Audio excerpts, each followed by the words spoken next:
Hello, everybody. I just woke up from resting today. I've been listening to Psalms 23 on YouTube, which is a great place to listen to some of those videos. I mean, there's so much about the Bible I learned today. I've been listening to it for hours, actually. But my name is Heidi Clark. For those of you that don't know me, I'm on a healing journey. And Heidi stands for Heal Every Insecurity Deep Inside. Another cool acronym. That acronym somebody gave me years ago, and it is what I'm embodying now because I've hidden my whole life. I've been in silence and in isolation for going on 5 solid years now. I hurt my back in 2020, and I thought I was going to be bedridden, and turns out I'm not actually going to be bedridden, thank God. Hallelujah.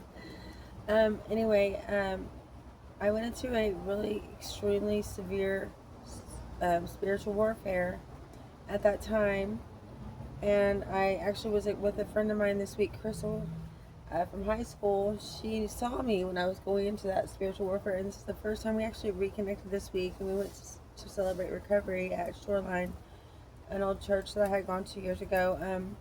Anyway, so I was reminded of so much. I mean, God is teaching me on a regular basis, and because I spend a lot of time alone, is pretty much why I get to be like a little scholar with Him, because I tend to turn to Him for every single thing. I've been in so much despair and so much suffering through my life, but I laid down after I came out here earlier. I was going to record something. I was just exhausted feeling. I got up really early this morning and did some things around the room and here at the house. And anyway, what's been really pressed upon me to share with y'all lately is part of my story. Most people don't know anything about me. I say to see is to know, so here I am. Hi. Good afternoon. And thank you for anybody that's following or with me on this healing journey, y'all. It's really not an easy thing to do, to heal every insecurity deep inside, because we all have insecurities in this life, and then shame comes in, and pride, ego, and before you know it, we're like someone we're not even supposed to be, and like, so my whole life I spent, struggling with this, basically trying to, I was a people pleaser, big time. I was always wanting everyone to be proud, or I could just do all these things, but I mean, the thing was, I didn't have the love for my own self all my life, and I didn't understand what that looked like, because turns out that I really didn't understand love in general. I have spent a lot of different experiences in my life, suffering, like I said, but needless to say, God has raised me out of what I've come to learn. It's a 30-year cycles. There's three number 30s prevalent to my name in my life. I know it's my name, but my birthday's on the 30th. I spent 30 years in captivity of my own suffering from my own trying to numb pain and to hide. And 30 years I spent in Austin, Texas, actually. And it's become a profound number. I recently looked into the researched it some more, and apparently John the Baptist and Jesus both started their ministries at 30 years. So that's cool. But anyway, I wanted to share about my captivity, because the word captivity came up when I think about Jesus came to set the captives free. What that means to me is so much different than probably maybe the next person, but I'm not here to like compare anybody or to conflict with anybody about anything at this point. I've done that my whole life. I have fought effortlessly to love. And so here we are. This is in self-love journey. Here we go. God is going to continue to just manifest things through my life. And I know He is, because He's taught me so many things just today, because I took heed to His Spirit, and I have been always really like in tune with numbers and synchronicities. I believe synchronicities are what people call coincidence. I don't think anything is a coincidence, and the way I see it is that there's a divine order for everything. And synchronicities to me, I believe, is when you're in alignment. You're living in your truth. And it's really easy to get scared of them sometimes, because they can seem like kind of like not in your favor. But sometimes God does things for us, or He'll allow things to happen in our lives to where we can learn about Him and we can get to know Him. Because most people that know me, they only know the old versions of me. So many of them, right? I'm always one of those people like to talk about, whether it's good, bad, or indifferent. I don't really know. I know I've done a lot of good in my life. I've done a lot of things that were not good. But I tend to lean towards being the better version of myself at all times, especially in this time frame, at this season. And we're in a new era, people. This world is so full of not good things, right? But the thing is that we have a choice to make them better, each one of us. We are the world, we are the children, we are the ones to make a better day, so let's start living. There's a choice we're making. That's what he says, even Michael Jackson. And bless his heart, you know what I'm saying? But anyway, captivity, the words are powerful, and words to me, I have always looked up every word. I look at the origins of a lot of words. Captivity and captivate and captive. Now, they have over time taken on different meanings. And in my captivity, my personal captivity that I have to share with you all, you don't know, most of you, I can almost promise you. I'm just going to get into it. I spent 5 years in the Texas Department of Criminal Justice, the system here in Texas. I went, what's leading up to my arrest and all that, I'm not going to get into the story of that part. I'm going to talk to you about the actual captivity itself, because it was absolutely incredible. Honestly, I couldn't thank God more for the experience, because I got to get close to him there, and I wasn't really close to him at all before. I knew he existed. I knew he kept saving me from so much, and there was times where I would ask him, God, why are you doing this to me? Why do I keep living? Because I was like that. I was very dark and very despaired all the time. I was in, constant chaos. I was never understanding anything going on, because it was always going wrong, wrong, wrong, wrong, wrong. I have 2 sons, Dylan and Devin, and they know I love God. Years ago, actually, before I think I ever went to the prison, I think if you would ask them what 3 things they could say that were what they thought of when asked about me: God, love, and that I was emotional. And you know what? My whole life, emotional was the problem, I thought. Really? No, it's not.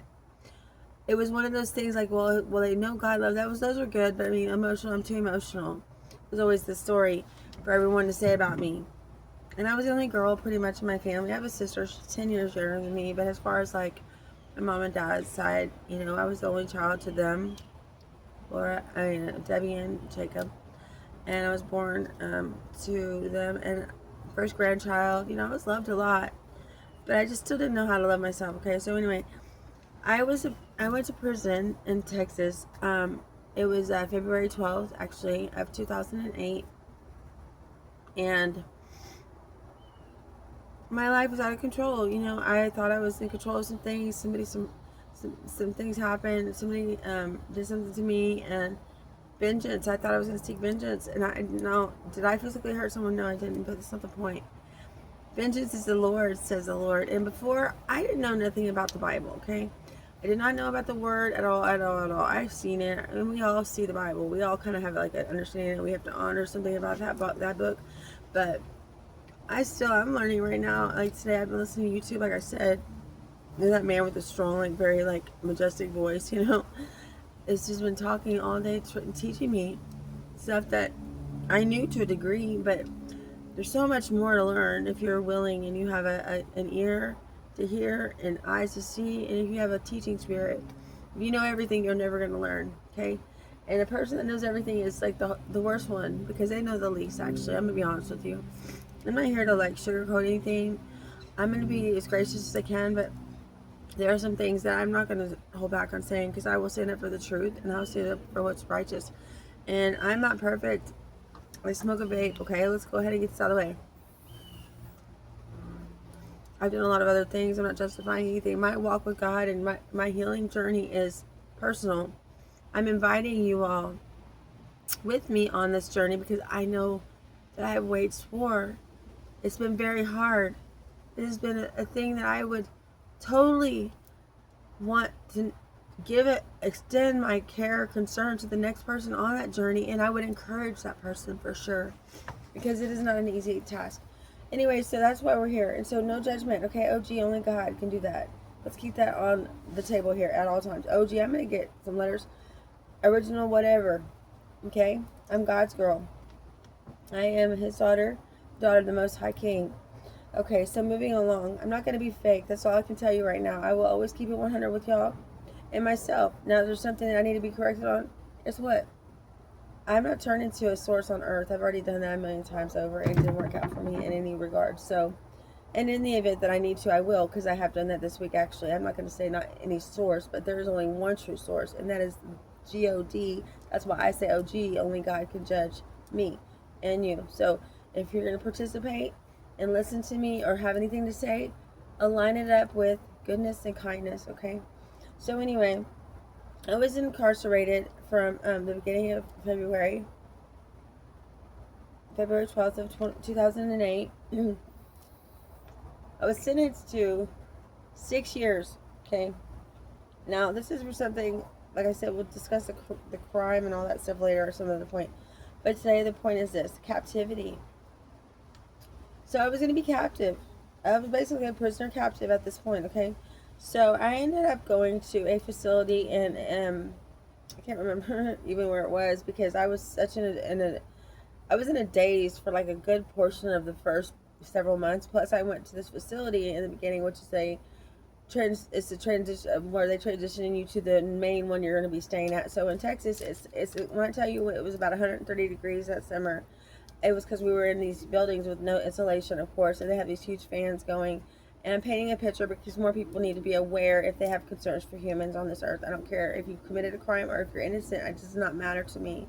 It should not matter to you, because when we start correcting our love, then it's out of control.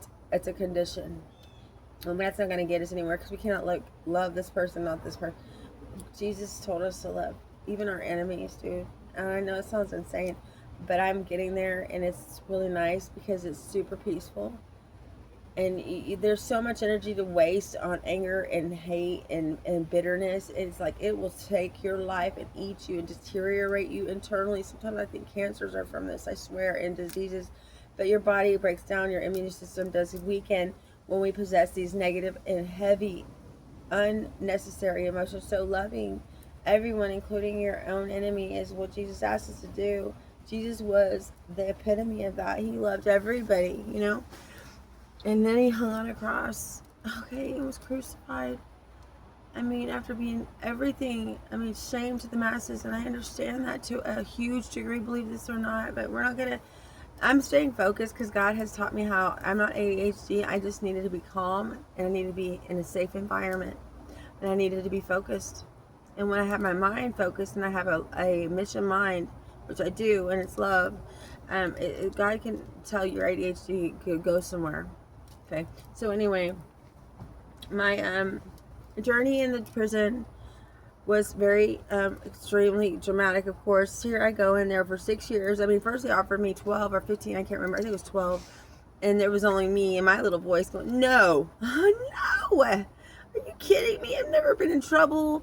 Like, this is ridiculous. What? Like, but before, you just gotta understand, there's words that I learned when I was in prison that I was not really actually taught about. Like, I didn't know the word humility.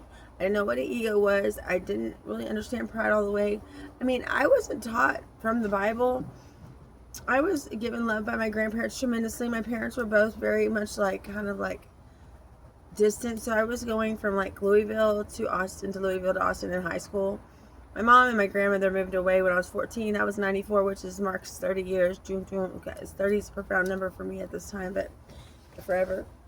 Anyway, so here I am in this jail, in this prison, and it's about 130 degrees. And I even, at that time, and nobody knows this, and I'm going to say it, there was a person that contributed humongously, hugely to me getting there, and I had nothing to do with this particular other event. It was a drug charge that I ended up getting. And so anyway, that same person was actually serving a prison sentence somewhere else in Texas at the time. He was a guy, and I had a girl that was with a girl was with me. Her guy was with that guy at another location, okay? Now, me and that guy had nothing to do with each other anymore at that point. And he was responsible for putting people in jail that were not getting in trouble without his help. So go figure. and that is part of the reason why I was there too as well. But at the same time, I had a girl ask me if I wanted to have something that be done about him in that jail. And I was like, what the heck, dude? Like, oh my gosh, that's a trip, like this person at the time, I didn't know about vengeance being the Lord's. I just knew that I had the ability to make a word about something, and it could have pretty much severed that dude's life. Okay, he probably would not be. I'll just put it like this: he wouldn't be around anymore. And there's a reason why. Of course, I'm not going to say at this time. I'm going to be very filtered about my time and my words with you guys, because the parts that I want you to pay attention to is how God was still so close to me, even though I wasn't quite sure about him still. He was not he gave me the power and the ability to make a choice at that time to sever something that I probably at the time could tell you I embodied almost a hatred for this person.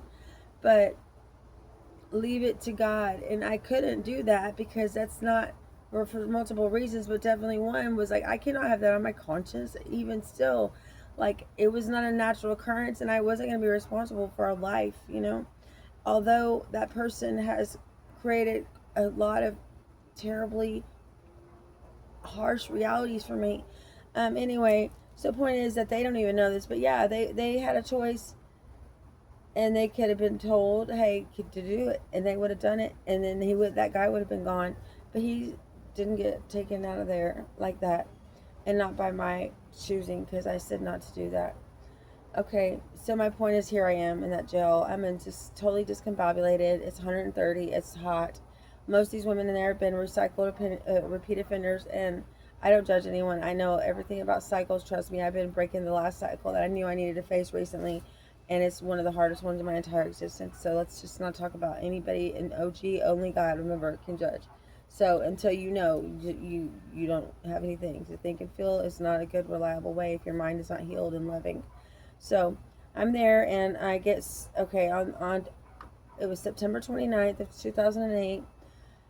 I'd been there for about 3 months, and I see my boys a couple of times. They were really little. They were like 5 and 6 years old, and it was hard. But I was I was about to embark on an experience of a lifetime, to be honest with you. And I'm not trying to glamorize it. I'm trying to glorify it, because it was a glorified experience.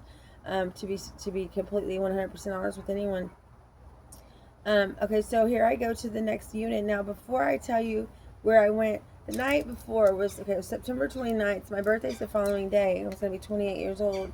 And it's so hot. And, most of the women there have been in and out of prison most of their life, or multiple, 3, 4, 5, 6, 7 times. I don't know anything about any of it. I just know I'm there. And people like me, and I like people. And this is just the way it is, because I'm good. I'm loyal, and I'm good. I've always been like a good friend, but I was never loving myself, so it really didn't add up, because where's the love for me, I was just looking for love in all the wrong places, or really, it just, God was raising me up through this time frame to teach me about love.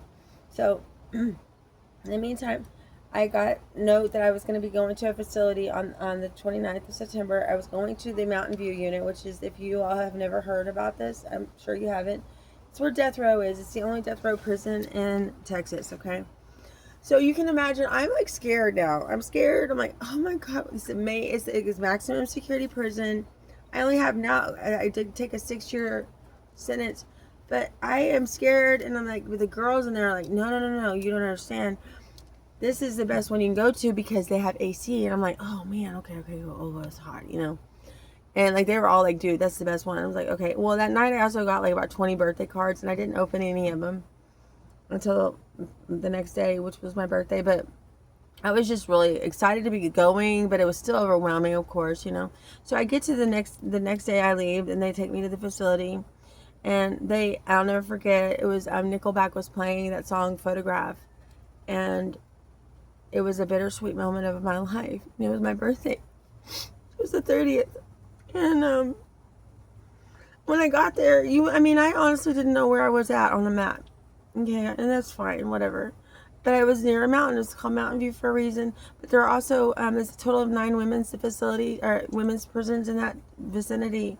I don't know how one only has AC. And these girls I know that are beautifully fierce warriors, and they are waging war, and they're fighting effortlessly to help get AC for the people in Texas prisons. They're not treated like even animals are treated, and I love animals, but they're being inhumanely treated, and we have all this money in Texas and no one can make it happen. I don't get that. These girls have been fighting for years. This is, I mean, I'm very passionate about justice, but I'm passionate about people, dude. That's another topic, but right now my point is that I'm in AC, going into the AC, so, but you know, it's my birthday and all that, but I mean, here we go. And so when they classify me there, when I get to the place, they put me in the predator dorm. You know what that means? I'm going to be around predators now for sure. Yeah, that's what, according to what they're saying. But I tend to mesh really well with people in general for the most part, because I'm not mean and I don't hurt people on purpose ever. And I've never been like that. I've never been hateful. Now I've been ego, so that's a different story, and I apologize for any ego that's came out of me and hurt anyone ahead of time. And please forgive me. But I'm gonna take the sweater off. It's starting to get a little warm. Can you believe it's usually like 120 degrees right now in August, and I'm out here in a sweater at 2 something in the afternoon, 3 o'clock almost. Oh, it's getting warm, I said. This is what I'm saying about the relief in Texas. This is a miracle for people that I'm talking about. Me, one of them, when I was going into this prison. It was so hot. So anyway, I get there, and okay, so the song's playing. I get there, they classify me. I'm going into the predator dorm, which was A2. Okay, so there's A through H dorms there, and it's basically set up, I guess, almost like they're spread out buildings. It's like maybe like a college would be or something. I don't really know, but it's like each building is separate and each one is divided in half, so you have A and B of each side going into A2. A2 is a predator, and when I say predator, I don't really know what that term is. All I'm going to tell you is this: no one was predatoring me, but also because I don't know why. I'm sure they tried some things, but anyway, what ends up happening is a miracle, nothing short of a miracle. I'm reminded of more of it today, and I'm so thankful that I can remember. My mind has been restored. You know, I was on drugs for years, but I am more than able to remember, and some of the most beautiful moments in my life, because they were the hardest times. You would never believe a person could go and be in this situation and be happy and excited to tell you about this, but this is what God does. He will captivate us in our captivity, but we have to be ready to captivate him by giving him even our attention, or to let our hearts connect with him out of love. Okay, it's all going to boil down to love, y'all. When I tell you, at the end of the dang day, LOVE, love, is the only thing it overrides. It trumps everything on this earth. Everything, because Jesus, that's all he did was love, dude. There isn't one story you could tell me about Jesus where he wasn't loving someone. Okay, so we're going to keep on talking about love forever until the day that the Lord takes us into heaven. I am anyways. And if you want to share with me and talk with me, connect with me, please do. Feel free. Because I'm not even calling mine a testimony. I'm calling it a story of love. It's like the redeeming love. It's by a book I read in there. It was a phenomenal book. Redeeming Love. If you ever get a chance, Francine Rivers. Oh man, it's about the love of God, really. The fierce love of God. He is relentless. There is not one single thing that you or me can do that cannot be forgiven. Now, there are things that are unacceptable, and he will correct you or he will punish you justifiably. For me, he put me in there to captivate me, okay? I was in captivity, captivated by the Lord. He's like, I'm catching you, and I'm going to put you up for 5 years in a special little place to keep you. Because I was going to die before this happened. I had a boyfriend just die in a car accident, Richard Shriver. He got killed, and I wasn't with him at the time. I broke up with him like 13 days later. He, wasn't wearing a seatbelt either. I ran off Riverside, and Ben White, horrible. My bail bondsman is the one that actually told me about it at the time. Like 2 days later, I didn't even know. And that was a whole historical moment for me, because he was in a car in my name, and I had to go back into the car by myself and get the stuff out of there after he died. And oh my God, it was horrible. Anyway, I loved him. He loved me the most he can. And I say everyone that I know loves me the most they can.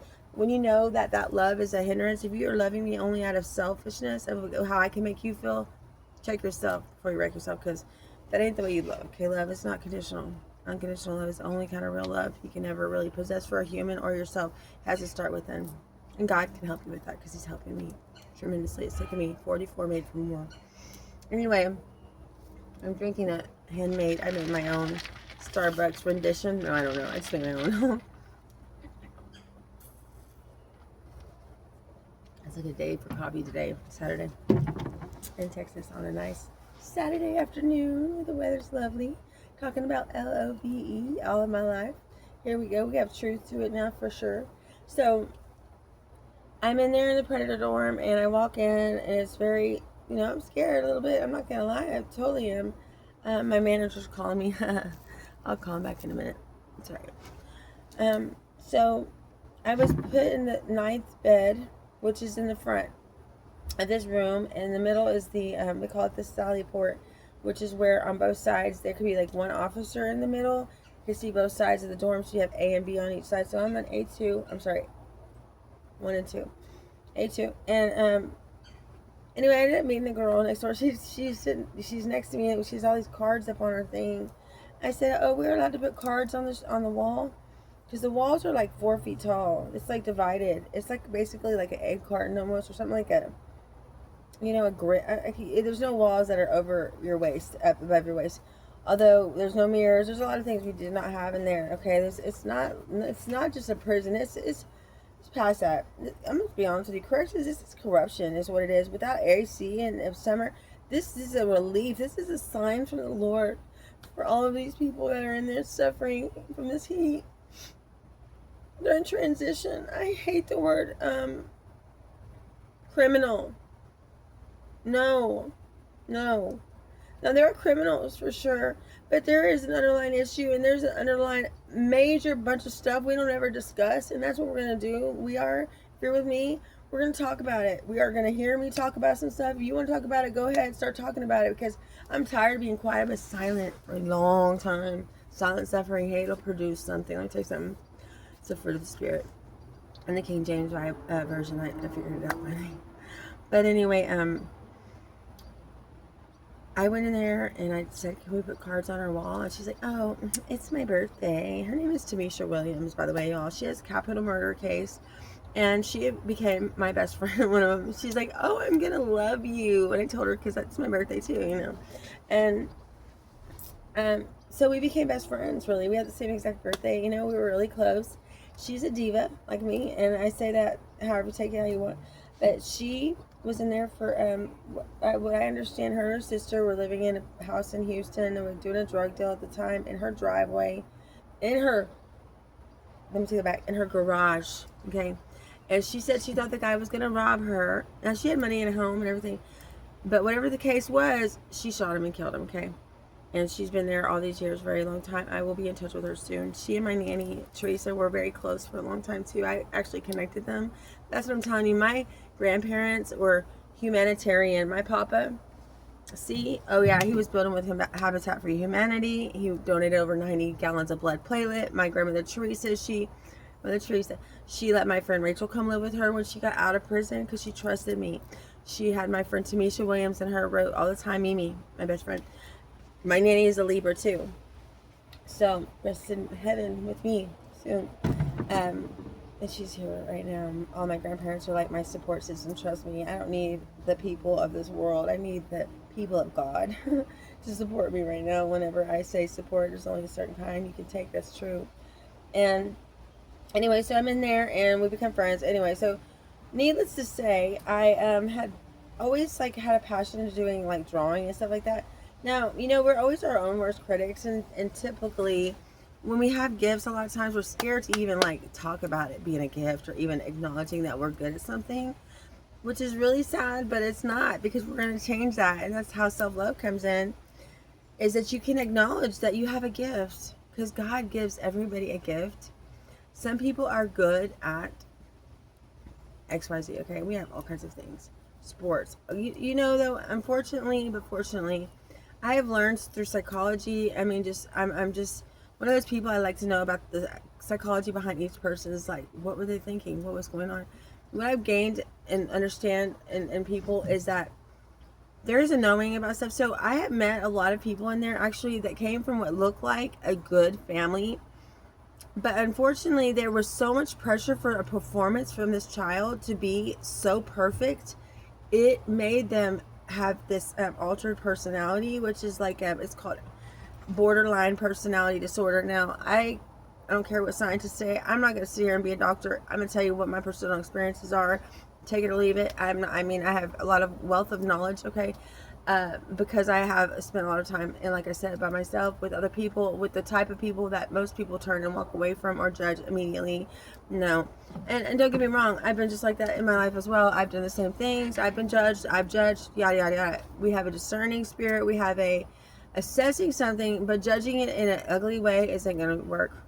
It's not going to work. It's just going to bring about negative energy, and the earth is full of negative energy. We have to transmute all that energy. I do this on a regular basis. That's why I stay alone a lot, and I also take baths a lot in salt, and it actually purifies and cleanses me. I can feel my energy shift and like rebalance. I don't really know all about energies like a lot of people do, and that's okay, because they can teach me if I need to know, or I can go to them.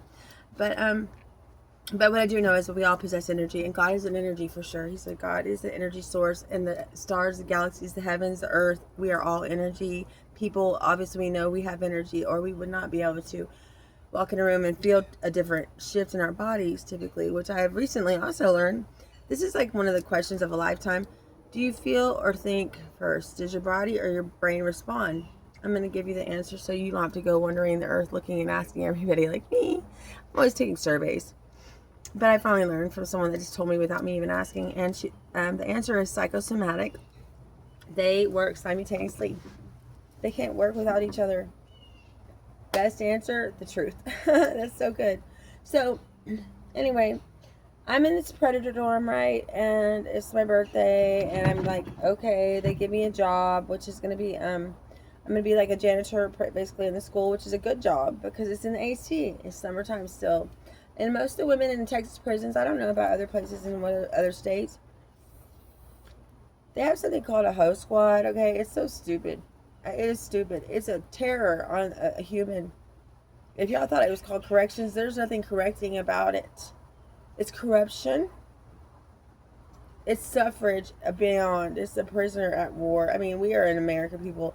We should have AC for humans. If not, may as well just let us all just die before we have the option to go spend a whole lifetime in hell in itself. That's ridiculous. We don't have to be shamed to death. People come to the Lord and closer to God than most people in their lifetime will ever know that are in prison, that are criminals. And we have all sinned. But guess what? Jesus said, there is no sin on no law.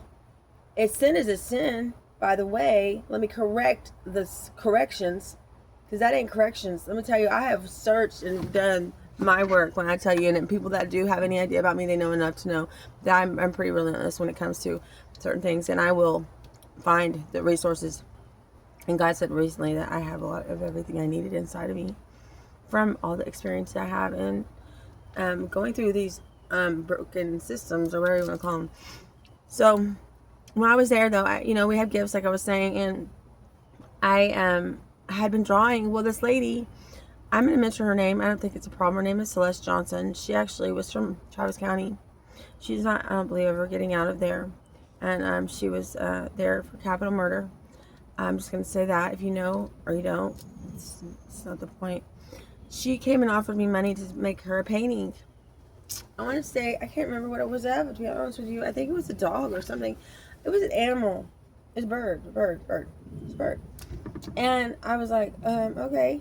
Well, I had no idea. Like, in there, you're not really supposed to do any art for money, God, for a freaking bed. But, me, like, I'm like, dude, like, I don't do that. But, I mean, this lady's offering me to get, like, decent money. Well, I ended up charging her $40. Which, for me, it was, like, really good. Like, that's good, But, I mean, I had nothing to compare anything to. So, it's kind of cool because I wasn't jaded at all. I mean, I just said 40. Well, it turns out, so I did it for her. And then she wanted to keep on paying me to do watercolors, what I was doing. She had, she had the money to pay. So, I mean, I was like, cool, man, I needed money. I mean, it was always good, even though I did have a lot of love and help for sure while I was there, for my family. But She paid me $40 for painting, and then when I started to see what these other women in there were doing, they were spending days sometimes for one person to pay them like $2 or $3. I'm like, what? But no, I wouldn't even thought to do that, like, because that's ridiculous, right? Oh no, we're not. This is not slavery, although it is. And the problem was that these women that were charging such a little amount didn't know they were worthy of being loved in the first place. And I say the person that was willing to pay that little didn't really know they were either, because they couldn't love that person back enough to say, no, you're worth more than that, you know. Now, so I understood the value of my personal work.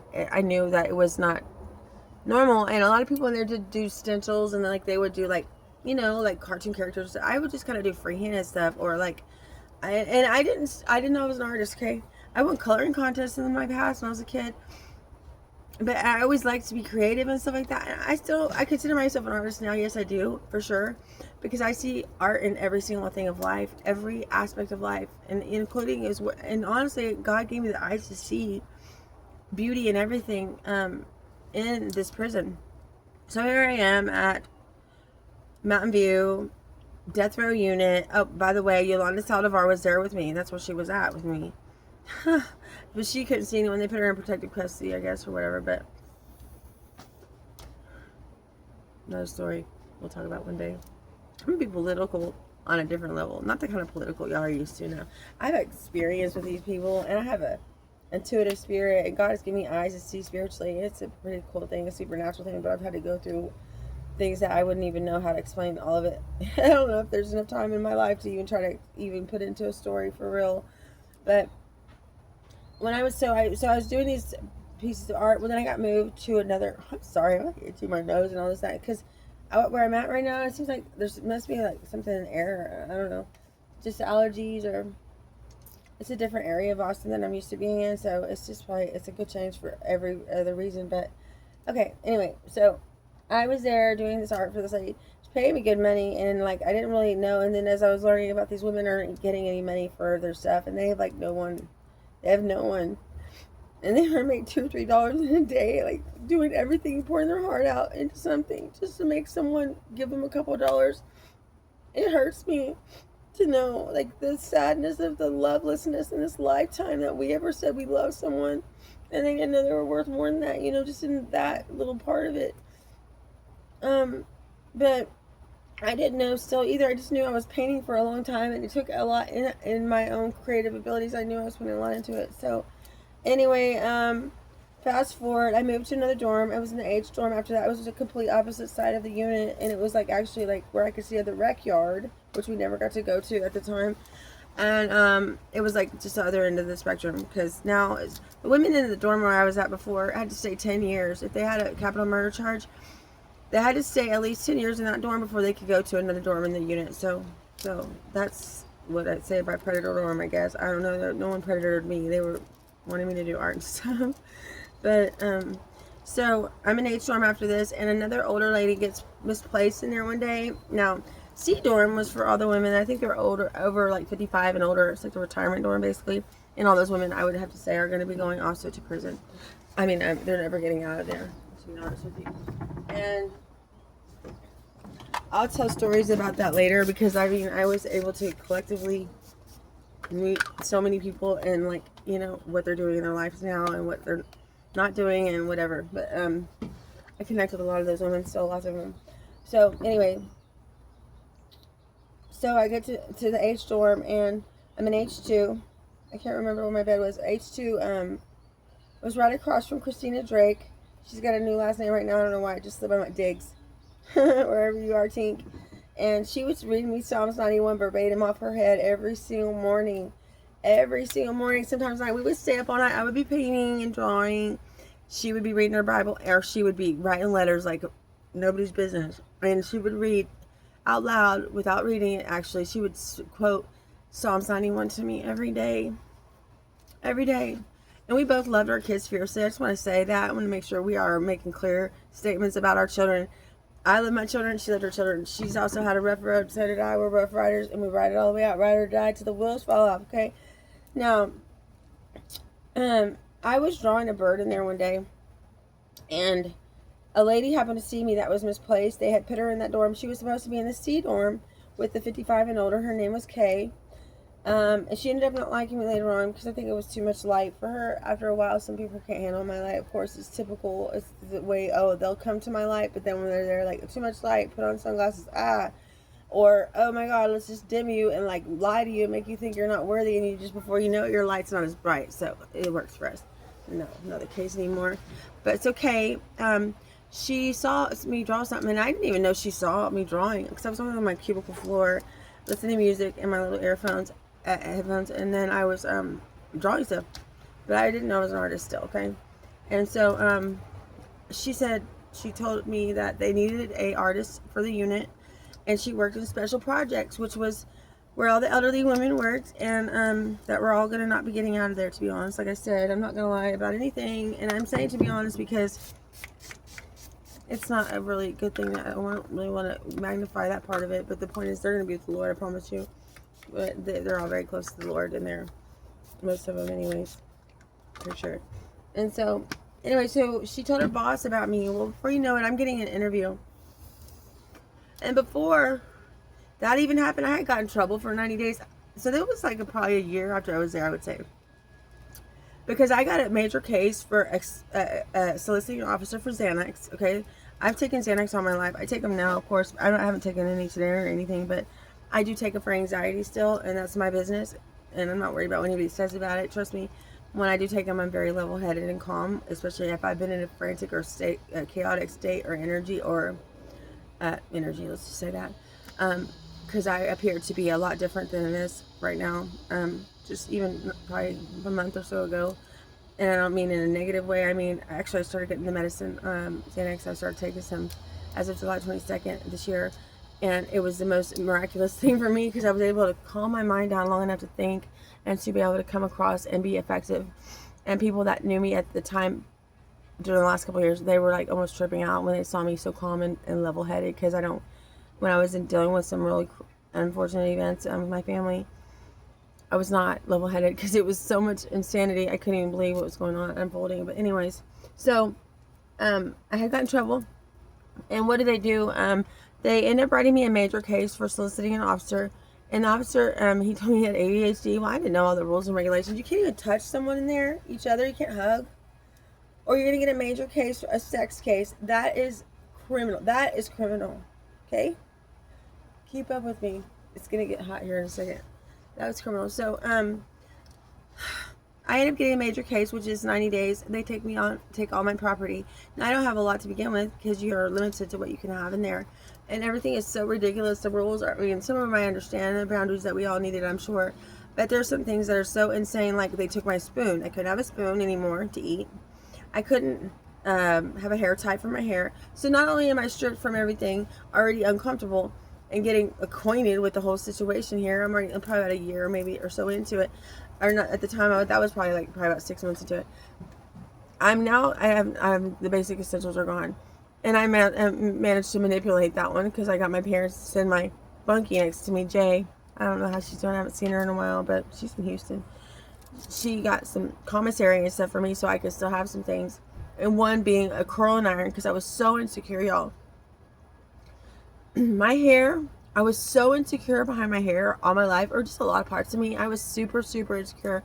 And everyone would tell me, oh, you're so beautiful. I'm like, and even now, I'm like, people, well, at least you're so beautiful. I'm like thinking, do you think I'm looking at myself and thinking, oh, thank God? I mean, as long as y'all are okay seeing me and you think that about me. Like, no, I'm sorry, I'm not trying to be rude, but like, that isn't helping me inside at all, when someone says or thinks that about me. And I appreciate anyone that sees me in that way, but I know at this time I radiate a different kind of beauty. I know for sure because it was my destiny. I couldn't be just a person that was looked at and judged and seen as a pretty person when I had nothing about in the insides of my mind, especially as pretty. It was horrific a lot of times.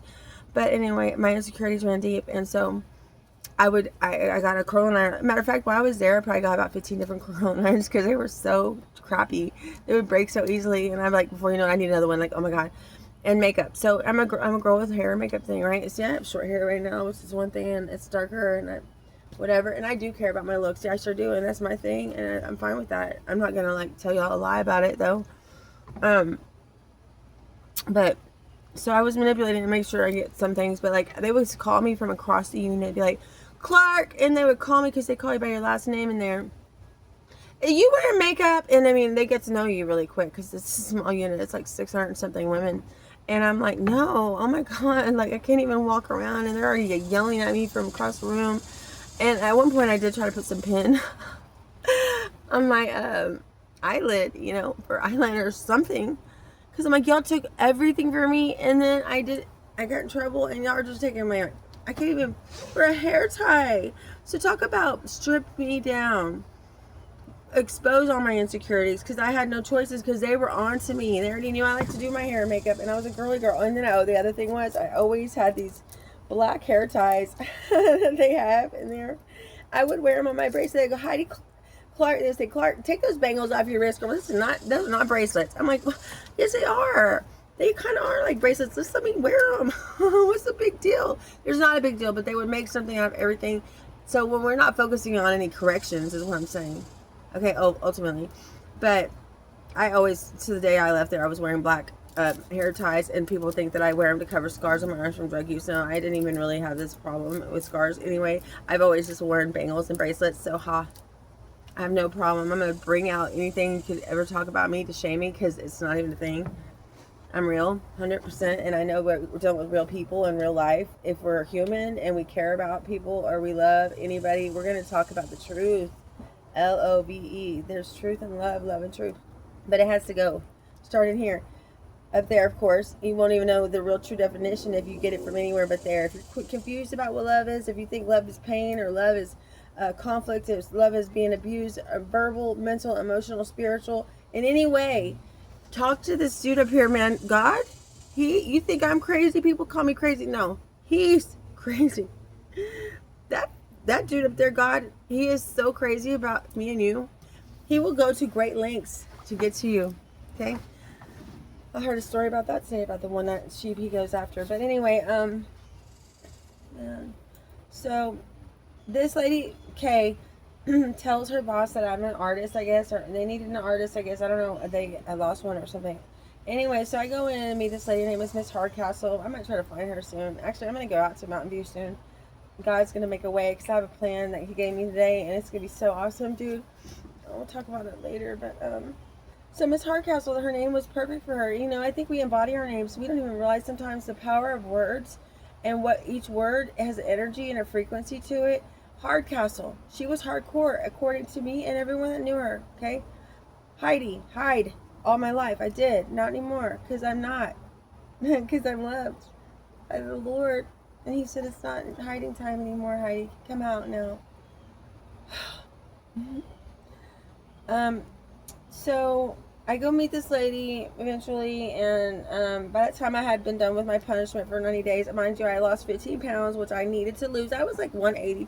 I was like 180 at the time. I mean, maybe 175. Oh my God. That is huge for me, because I'm like, I've always been really small. People always were like, you need to eat, you need to slow down, you need what I need to do, all these things. And guess what? It was always trying to tell me, and I was like, oh. Everything they would say was like, oh my God, oh you're right, oh my God. You know, I was always like constantly in conflict about everything. Someone said, oh my God, they're right, and I have no idea. I guess I was wrong all along. No, there's a knowing. I'm in the knowing part finally, not the thinking, feeling life anymore. Thank God. So I go meet this lady, and I'm very nervous. I'm always insecure, like I've said. So I didn't believe in myself. I didn't believe I had the ability to create anything and be a unit artist. Like, this is pushing it. But I mean, this place, when I walked in there, it was very different. It was a huge facility there on the unit called Special Projects. It's where they had a profession. They had quilters like Angela Skirsky. She's a Humphreys now. She's been married for a long time to her husband's in prison still. He's been there for many years. She was there for a long time too. She's one of my best friends, and she's been praying for me for many years, including Aunt Susie. I can't wait to find you, Aunt Susie. You're gonna be so proud, so thankful. I have some prayer warriors that have been praying for me for many years too, y'all. So just know, it's not just me like waking up to this. This has been a process, a journey of healing, and I'm still in it. We're in it together. We're to stay healing. It's never gonna stop. We just gotta always heal, because there's so many wounds. It's not a broken, it's a wound. Anyway, so I went in there, and Miss Hardcastle was meeting me, and she showed me around first. I believe no. First, she told me to draw a bird on this paper. I'm like, here we go, a bird, another bird. The birds are spiritual messengers from God. Promise you. Anyway, they're divine, and so I was like, oh my God, I was super nervous because I'm like, I've never been in an interview. This is a good job. Like, oh God, I can't do this. And she had a phone call come in. Boom. Her attention was redirected because I don't like people watching me typically. Like if I need to do something, especially like if I'm shopping or if I'm something, I'm already anxiety a little bit. It just sends me into more of a panic and makes it even harder, and I start messing everything up. It's just a thing. I look like a whole crazy person for sure. And so, but I'm aware of this now. I have emotional regulation on myself, thank God. There's things I have still to work through, just like you. I'm not finished. He's not finished with me yet. So, I drew a bird. And it turned out to be a nice bird. To where she hired me. Her way of telling me she was hiring me wasn't like, oh, hi, I'm hiring you. Yes, I'm going to hire you. Thank you. No. She's like, well, come walk around with me. And she showed me around. And I'll never forget her. Because, I mean, I was a little intimidated by her for sure. But I just stayed being myself, you know. And I always have been a loving person in general, I think. And I have loved people my whole life. I've loved a lot of people in the best way I could at the time. Well, Miss Hardcastle grew to love me over time. For sure. And no one liked her. Everyone thought she was so mean. There were some people she didn't like, and I'll be honest with you, most of them had to do with child-related crimes. And that's her business, and that's with her and God's, you know, how things work out with her, I don't know. But I will tell you this, that I became a unit artist, and I stayed the unit artist, so I went home. I did a total of 5 years in that prison, and I was in captivity the whole time. As anyone would see me as a captive criminal. That God was raising up a mighty warrior, because I'm a daughter of the Most High King. And when I tell you that He will use your captivity, whether it's in your body or in your home or in a prison in Texas or wherever, however you would like to look at a captivity, He can captivate you. I looked at the words this morning, the origins of them. One of them, captivate, I believe it started in the 14th century. And then I want to say captivate, captivity, I want to say came later. And I had actually saved I'll put it on here later, a quote from Shakespeare. It was really cool because it just shows the relative, it was like the metaphoric and the literal sense of it.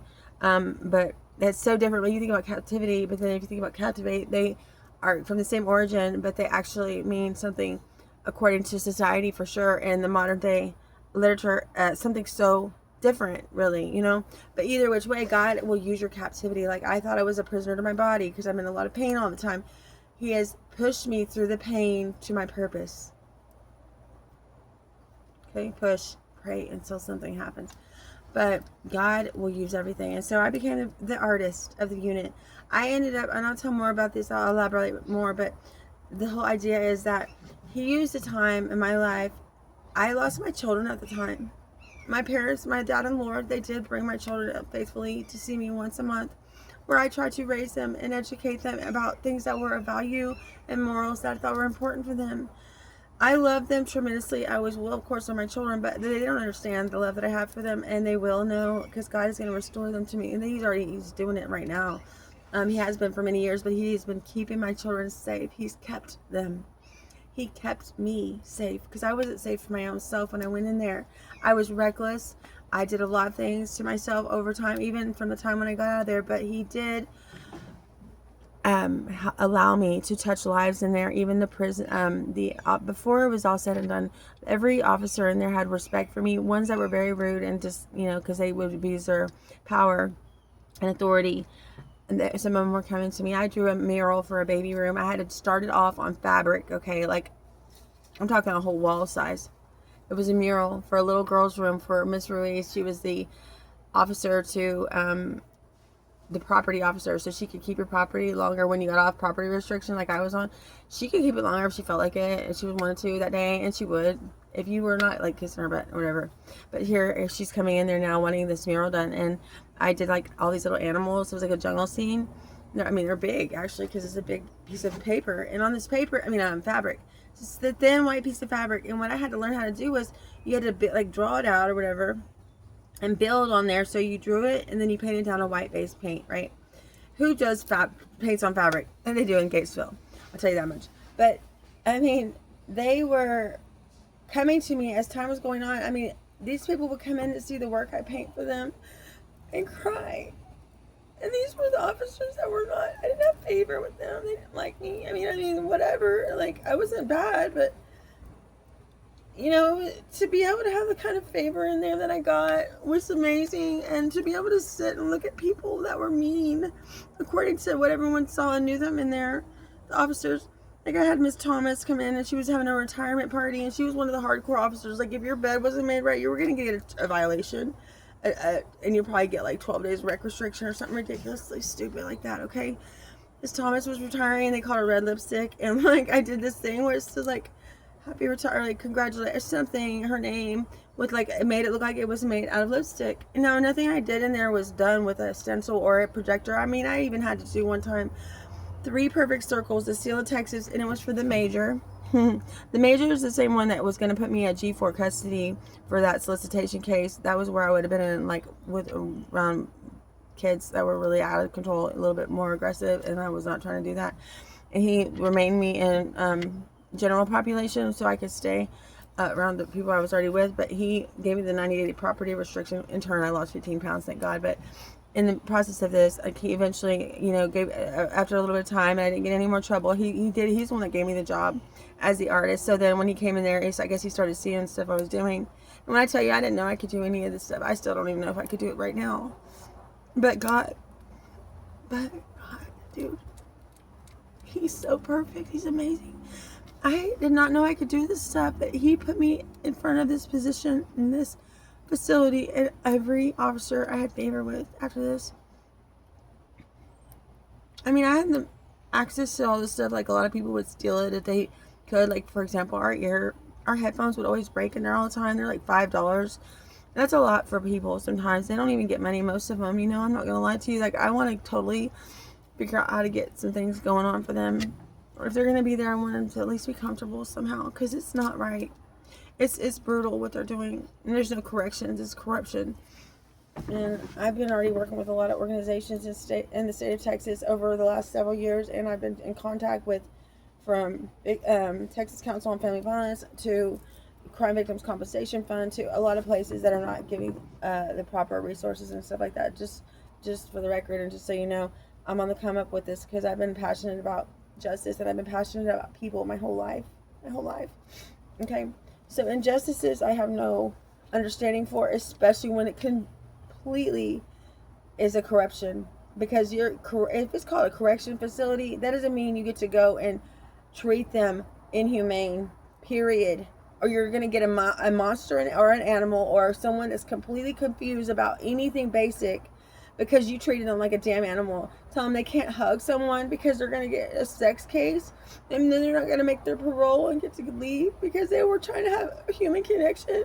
I don't buy it, dude. And I have a lot of people, I promise, that are going to support this mission, because I don't even know all my mission. All I know is that I love people, and I've been there, so I understand what it's like, and I've seen it, and I have eyes that see people. And thank God I wasn't always like this, you know what I mean? There was time where I was judgy too. But OG, only God can judge, dude. That's the number one most important thing, because you can't love if you're judging. There's no room, you know what I mean? And so anyway, so I was there, you know, I just, like I said, I stayed there and remained there. But, and while I had that job, one of the other officers came in, and he invited me to help create a fitness program for the women there, because we had nothing going on. There was no facility, nowhere to go, nothing. They would have a recreational, they would call rec, once in a blue moon. And when they did, you had to be ready to go. Like, who knew they were going to have rec all random out of nowhere one day? Like, no. And if your little cubicle wasn't perfectly put together in compliance, oh, you're risking getting a case and not getting to leave to go home. So you better just not go anywhere ever. Stay in the cubicle and sit there and not have any interactions, no activities, no health, fitness, wellness, nothing. Well, Mr. Strong came to me and asked me, because I was in this position where I had favor and I was being a good human. I didn't steal from there. I could have done a lot of things. Oh, I was talking about the headphones. People's headphones were breaking constantly, and I could get hot glue because I had access to all of that. It was right at my hands, and nobody else did, because most girls are out working in the hoe yard. It's called the hoe squad, killing themselves out there in the heat while the officers are on a horse, while these women are digging in the ground trying to I don't even know. I never had to do that job, thank God, because my back's already really messed up. And I don't think I could have handled it, but they don't care. They don't care. They'll break you down in there. They're not correcting anything. I want to help. You know what? My mission, my name is Heidi. Heal every insecurity deep inside. And my 1 Corinthians love is what I come through. Okay? And my mission is to correct the corrections. Yeah. Like I said, no one will ever make it. Texas is the worst prison in probably the United States. One of my exes that I love still to this day, I will always love. He's been through most institutions in the state of Texas, including the rest of the United States as well. He's healing. Jesus is with him right now too. And he's in a different part of his journey. But he told me that Texas prisons, state prisons, are the worst ones in the United States. They have no respect for you. They can set you up. It is if anybody's watching this and sees me and you don't have any forethought on this matter in a positive light, then you need to ask God to correct your heart, okay? This is a heart matter. People matter, okay?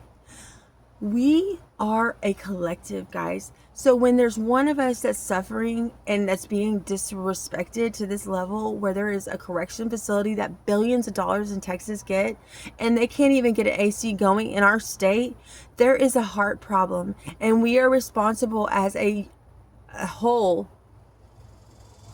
You don't stand alone in this life, okay? We are a collective. When one suffers, we all suffer, because it's the act of our own decisions that who walks past someone that is struggling and doesn't help them? That's not humanity. That's not love. And love is the only thing that's going to heal us. And I'm going to say it, and I will scream off the mountaintops. I'm getting upset about this, because the money and the greed and the stupid power trips and struggles, dude, I am super fed up with it. And so I'm taking a stand for people in there that have no voice or no family or anybody. And they're in a correctional facility because whatever. It doesn't matter. Everyone has a story. Everyone, you don't know what people go through. People didn't know what I was going through. People thought I was going to commit suicide. I wanted to die in March, okay? And a bird came. That was my nanny. And she told me no. In her own little special language. Whatever. It's not the point. The point is, it is not corrections if there's not a correct way of them treating the people, the women and the men in Texas. And I don't know. I don't want to get involved with certain other agencies, organizations, as far as the ones that I know that are working, because they're doing the damn thing and they're doing a good job at it. But I'm here on my own end, and I have a voice and I have a truth, and there's something about it, and it says, look, First Amendment right, freedom of speech, and I'm speaking from experience. And anybody that talks about, okay, there's a lot of people all over this world that are struggling, that need love and help and safety and to be free to sex slavery. There's something going on right over in Austin, off South Ben White in 35 that I know about, and so do the officers in APD. It has to do with children and little girls being sexually trafficked. Don't get me started, because it's not going to stop. I'm getting started, actually. I am getting started, because I was pushed to that point, thank God. Because it's the correct way to do things. If we're going to be corrected, hey, we all send everybody to corrections. God is the corrections, though. He was my corrector. Thank God he put me in captivity, though. Or I would not know about the other side of this whole world and humanity that we forget about. Because though they're a criminal, cast them to the side. Who in the hell thinks that? Stop doing that. It's not acceptable anymore. We have come to a cornerstone. If you have seen my video, this one, please rest assured, God is coming. Okay, I'm not here to shame anyone. No, I'm here to correct whatever needs corrections. Now, Texas Department of Corrections is a lie. And there's so many reasons I could go on and on. I'm not even trying to blow this thing up on that level. But what I'm trying to say to you is that God corrected me in there as much as he could at the time. For 5 years, he let me stay. By the 5th year, I was okay with staying the whole time. Second and third, oh my God, I couldn't get out. I even had my grandparents even paid a little bit of money to get me a court appointment. Lori Redmond. Everyone knows Lori Redmond in the corrections department, I'm sure. I don't even know where she is or if she's real. I want to holler at her. I'm going to find her and see what's up with her. But Lori Redmond couldn't get me out. She was a parole attorney. No, I wasn't getting out. By the third year, I would have to say I was okay with that. Actually, the third and fourth year, because I knew at that point I had started to get so close to God. And I went to Kairos. I started to see the hand of God.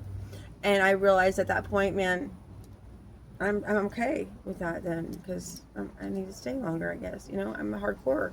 I'm pretty hard-headed a lot of times. Middle know-it-all. I knew everything before, you know, and not me, but I learned about so many important fundamental things in life that are so important. The fruits of the Spirit ended up persevering through me in all ways. Long-suffering is a fruit of the Spirit. FYI, if you don't know, the King James Version says that, and then they transform it to patience, which I don't care who you are. It does not equate to the same thing. Anyway, I'm about to get off here. It's getting very hot, but I was an artist in there, and that's where God taught me about my own gift, okay? And so when I came out, I became a hairstylist, but no. Oh no, what I was saying is that he allowed me to take part in helping to organize and form a community of women that wanted to go into their wellness journey. And like, I had a friend in there named Lindsay. She was one of my best friends for a very long time. I don't have a contact with her right now, but she was the fitness guru. I was like, I got the perfect girl for you. Actually, I had her and another lady, Janice. I told that Mr. Strong, the officer, coming to ask me what I thought about this. And I said, oh my gosh, I can help you because I know all these ladies here. And we had, next thing you know, we don't just have rec, we have now the Biggest Loser. And we also have just basic fitness, you know, if you wanted to attend. And Lindsay, my friend, she was the one that facilitated that. And then Janice did the other hours. Then we had a softball team we started, which I named the Mountain View Monarchs. Butterflies, right? Transformation, transformative power of God's divine favor on my life. In the captivity, what did it become? It became an art school. It became where I connected with these elderly women, though, too, that I was working with. FYI, I ended up getting out. Let me just say this really fast. I mean, the women in there, I didn't ask them really what their crimes were, because a lot of times I didn't want to know, to be honest with you, and I would forget most of the time. And when they had to do with kids, if they were anything sexually related, I'm just going to tell you straight up, I don't deal with that too often. So that's something you got to take to God. I don't want to hear about it. I'm not here to judge, but that's one thing I have an issue with. I don't want to go any further into that right now. But anyway, but I would just go in there with like this, hi everybody, good morning. And they started getting irritated with me. One lady, though, Diana Lumber, she used to call me Chispa, which I thought she said cheese puff at first. I'm like, I'm kind of goofy and cheesy and I can be corny, but I mean, I was like, okay, whatever. And she's like, no, Chispa. Chispa actually is a Latin word and it means spark. That would be me, probably. I'm always like trying to spark things up, right? Anyway, so, but I wanted to also add that Miss Hardcastle, she let me, before I left there, I left on January 13th of 2013. The 12th, actually. It was the 12th, January 12th. 10 days before Devin, my son, turned 10. I pray and say, Lord, you let me get out before Devin's birthday. He's going to be 10 years old, you know, and I was. He got me out of there. But Mrs. Hardcastle, like I said, her name and everything, but she loved me for some reason, you know. And she let me decorate the whole room with hearts before I left. It was about to be Valentine's Day. And so she was just like, let me do whatever I wanted. But I mean, I never did anything like bad or anything. I was just like, want to do like decor. And she let me cut out hearts. And I put them all over the whole room. I wanted the women to know they were loved in there. Please excuse me, but you know what I mean? This is the moment I'm healing as I share this. But it's a profound grace of God, y'all. Grace is God's riches at Christ's expense.